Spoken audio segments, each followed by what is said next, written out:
Sa unang araw ng Pasko, binigay sa akin ng mami ko 1 kilong baboy. Sa ikalawang araw ng Pasko, binigay sa akin ng mami ko 2 sibuyas at 1 kilong baboy. Sa ikatlong araw ng Pasko, binigay sa akin ng mami ko 3 kamatis, 2 sibuyas at 1 kilong baboy.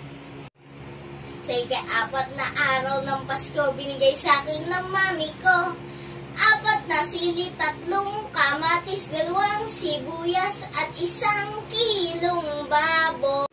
Sa ika-5 araw ng Pasko, binigay sa akin ng mami ko 5 kutsaritang patis, 4 na sili, 3 kamatis, 2 sibuyas at 1 kilong baboy. Sa ika-6 na araw ng Pasko, binigay sa akin ng mami ko 6 na gabi, 5 kutsaritang patis, 4 na sili, 3 kamatis, 2 sibuyas at 1 kilong baboy. Sa ika-7 araw ng Pasko, binigay sa akin ng mami ko 7 labanos, 6 na gabi, 5 kutsaritang patis, 4 na sili, 3 kamatis, 2 sibuyas at 1 kilong baboy. Ika-8 araw ng Pasko, binigay sa akin ng mami ko 8 okra, 7 labanos, 6 na gabi, 5 kutsaritang patis, 4 na sili, 3 kamatis, 2 sibuyas at 1 kilong baboy.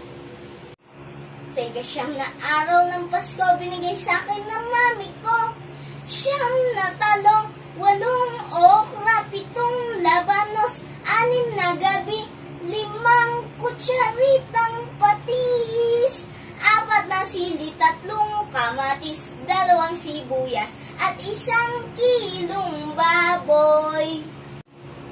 Sa ika-10 araw ng Pasko, binigay sa akin ng mami ko 10 sampalok, 9 na talong, 8 okra, 7 labanos, 6 na gabi, 5 kutsaritang patis, 4 na sili, 3 kamatis, 2 sibuyas at 1 kilong baboy. Sa ika-11 araw ng Pasko, binigay sa akin ng mami ko 11 sitaw, 10 sampalok, 9 na talong, 8 okra, 7 labanos, 6 na gabi, 5 kutsaritang patis, 4 na sili, 3 kamatis, 2 sibuyas at 1 kilong baboy. Sa ika-12 araw ng Pasko, binigay sa akin ng mami ko 12 kangkong, 11 sitaw, 10 sampalok, 9 na talong, 8 okra, 7 labanos, 6 na gabi, 5 kutsaritang patis, 4 na sili, 3 kamatis, 2 sibuyas at 1 kilong baboy.